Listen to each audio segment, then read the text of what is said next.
Gamestork, delivering news, reviews, and playthroughs like a newborn baby.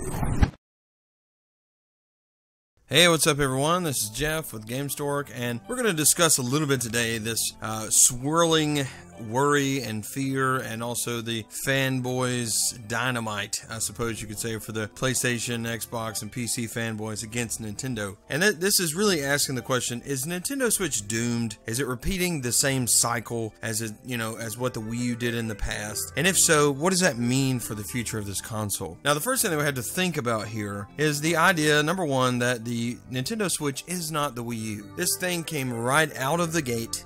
Very, very clear, very concise with the consumer. The advertising was on point, and there was a ton of it. It even got a Super Bowl commercial, and Nintendo has done it right. The Wii U, if you look back, was extremely confusing. I had friends who were gamers who just thought that this was an upgrade in a controller, like an extra controller that you could purchase for your Wii. And I was like, no, it's an entirely new console. That entire set of advertising was so convoluted and so terrible that it just, oh man, the core of the Nintendo, fans, we bought it. All right, we got it on day one, and that's cool. But for the average consumer, they didn't know what it was. They thought it was a controller for the Wii, and everything was really confusing. So with the release of the Nintendo Switch, this is a clear advertising marketing campaign. This is a clear campaign that says, take console games with you on the go wherever you go. Play them anywhere. Boom. That's it. And it shows, the commercials simply show them undocking and continuing playing. And you know what? When you buy the console, it actually delivers on what it advertises. It's an extremely good console with a beautiful screen on the go. And so as people purchase this, the word's getting out that, hey, this actually is a really good, really sleek console. It's got a great design. It's very really ingenious on what they're doing, and it's got a very bright future. Now, Nintendo, knowing that third parties had been burned, we saw this in an example of third parties being burned of the Oddworld creator saying that third parties hadn't made any money off the Wii and the Wii U, and that they just really didn't want any third-party support, speaking on behalf of Nintendo, which isn't necessarily true. Nintendo's been first-party oriented for a long time, and they also protect their console, making it somewhat of a family-friendly console, and we can see now that they're kind of going to be pulling the reins back on the Nintendo Switch, but it used to be much more difficult to get your games onto their console. But Nintendo's planned for this. They have a contingency plan in place for these wait-and-see developers, and these developers who are just, complaining about this and that and power and blah blah blah, which is to have a constant flow of first party games. And that's what they got. They have planned this out to where they can drive the sales of this console so high because of their first party studios, which they've just expanded, which, if I read right, I believe they said there is 11 teams right now working on multiple projects apiece, which that's a lot of games coming for the Nintendo Switch. And if you watch the E3 presentation, if you watch anything since then, you know that there is a lot of games on the way from their first party, which means it's going to drive the sales. And it's really a conservative estimate to think that this console is going to sell 13 million units in the first fiscal year, which is by next March. A lot of people say, well, Nintendo's doomed. Well, as far as the sales are concerned, not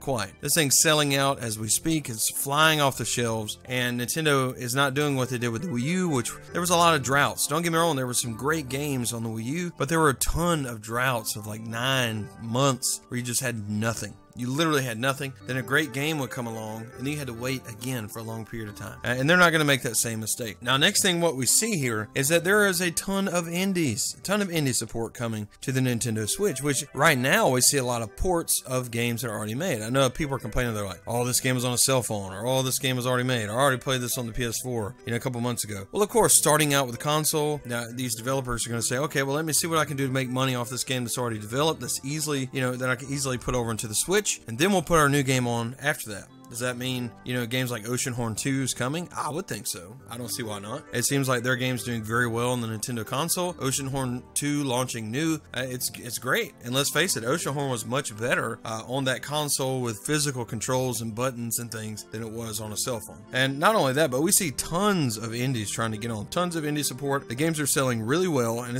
it's really developing almost like this whole new culture around the Nintendo Switch, which I'm really excited about, which is indie games. And they're great. I mean, there's a lot of gems coming, and I'm really excited about that. Now, the big question here is the third-party support, and by that I mean the big third-party support. Obviously, indie games are third party, anybody outside of Nintendo. But where's the big third party support? Well, the secret there is that it will come. When, the sales come, we've talked about this before. I've said this plenty of time on chat, so I'm not going to, harp on this a lot. But as the install base grows, the other developers are going to want to put their games onto this console, and it will be able to. All these people right now who are complaining about power will instead call the Nintendo team put in charge of helping them port, and they'll just port their game over. They'll obviously the graphics will be downgraded a little bit, but as far as function, it should work just fine. Now the new FIFA game, I've seen everyone who's got their hands on this game, and I'm not a big FIFA player, I'll just say that as a disclaimer, but they played this game and they said that the game itself, like the actual gameplay, is just as good as any other FIFA game,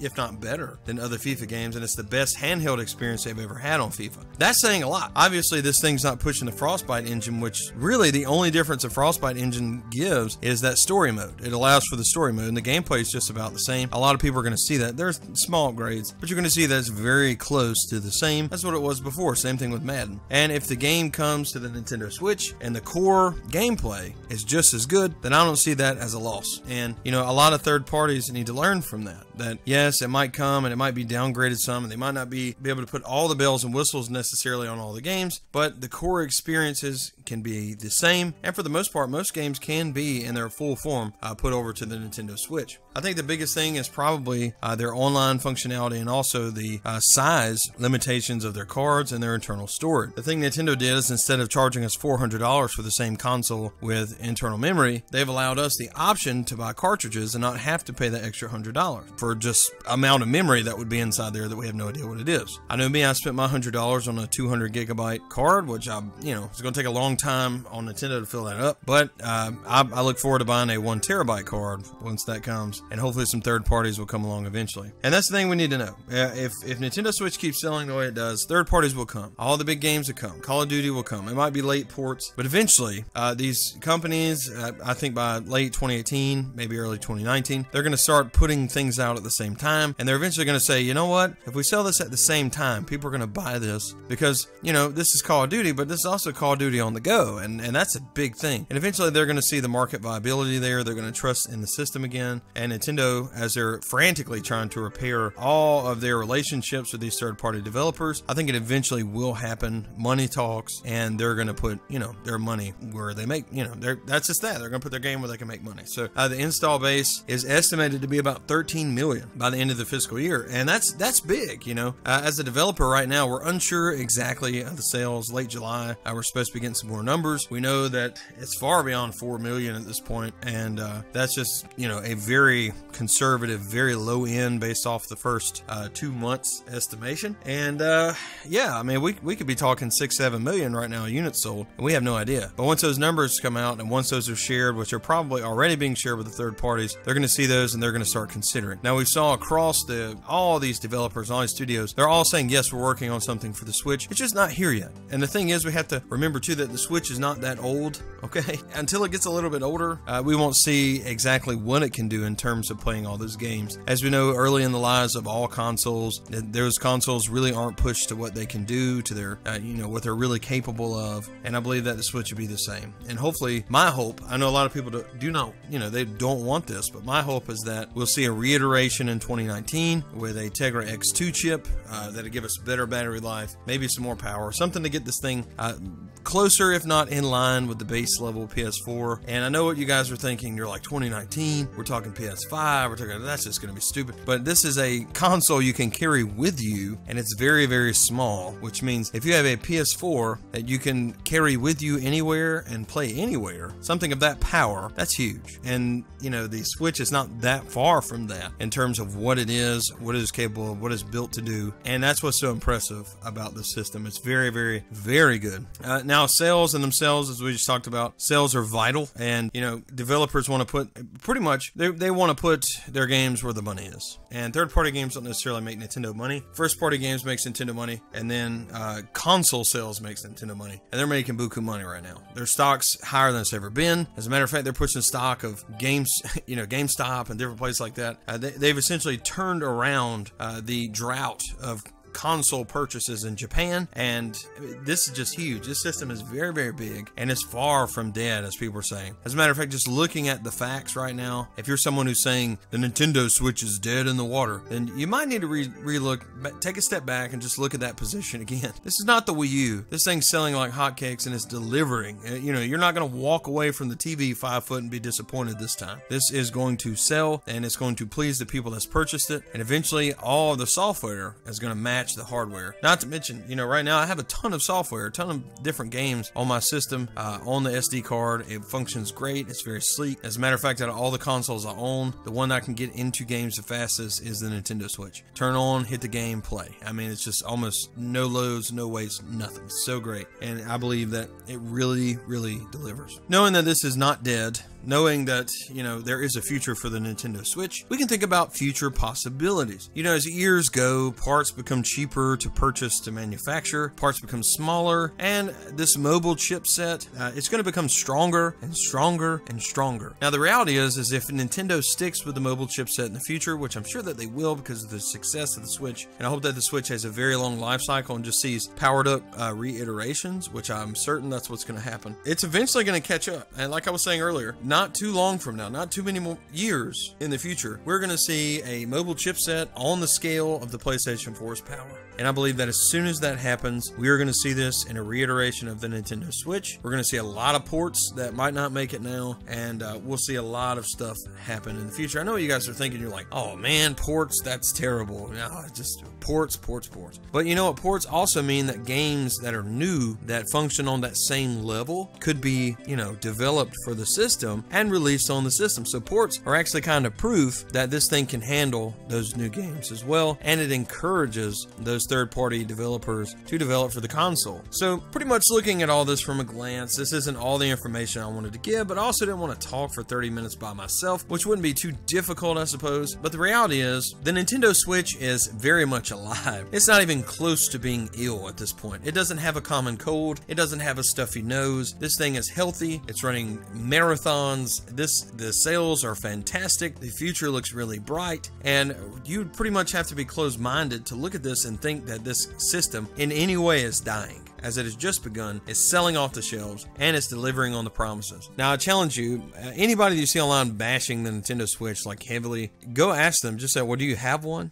You know, and they probably don't, because once you get it, once you actually get to play it, you know, you'll see. And once Mario Odyssey comes out, I think we're going to see a huge boost and just this big boom of development and, oh man, games and all this stuff. I can't wait to see what comes out in the Christmas season. There's a lot of great games coming for the Nintendo Switch this year, and I cannot wait to play them. It's funny, I even played Rhyme, and I wound up not reviewing Rhyme because it's just, there's a soft spot in my heart that wants just to wait for everything to play it on the Nintendo Switch. I got Rhyme on my PS4. I got Axiom Verge on my PS4 to play. I still haven't even finished Yooka-Laylee, which I was doing the playthrough of Yooka-Laylee. If you still want to see that, tell me in the comments, because man, I would post those videos. I have like 9 views per video. So until I can see that people want to see that, you know, I'm just going to plan some new, perhaps series or something. It seems like that one wasn't taken off very well. But anyway, my point is, I want to play all those games on the Switch. I'm still playing Persona 5. I'm like 65 hours into Persona 5. And every second I play that game, I'm just like, I wish I could pick this up and take it with me. So my big thing now, which I've already sent an email about this, so maybe there should be some outcry. I would like to see Persona 4 ported to the Nintendo Switch. It was on, you know, the PS Vita. It would run very easily. And I think this game would rock on the Switch. I mean, it would be a hardcore RPG for the ages on this Nintendo console. I would like to see the Disney Afternoon Collection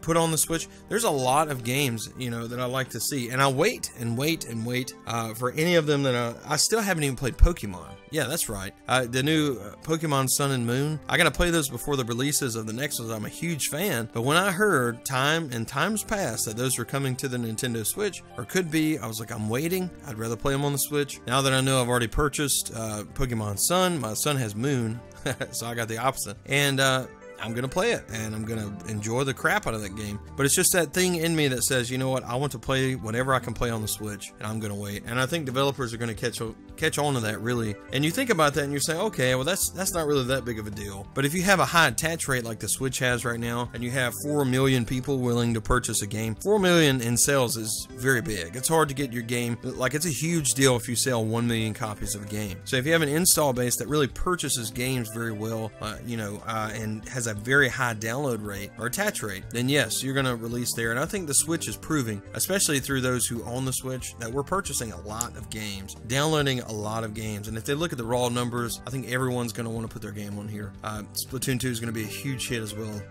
here this month, and I just can't wait. I mean, that's all I can say. I'm extremely excited about the future of this console. So as you walk out, don't hold your head low if we go a couple weeks without some big giant game coming to the Nintendo Switch, or even the rest of this year, or even through halfway through next year, because the reality is it's going to take time. Don't worry about it. This system is not going anywhere but up. Okay, it's not going down, it's not on fire, it's not sick. It's going to get better and better and better and better, and that's all there is to it. The Nintendo Switch will live another day, and it will be healthy another day. And as a matter of fact, if not for the shortage on these NAND chips in development, this thing will be outselling everybody 5-1, and that's just the reality of it. This console is that wanted, it's that awesome, and it just puts something in all of us, as consumers, that it's just like the new Super Nintendo.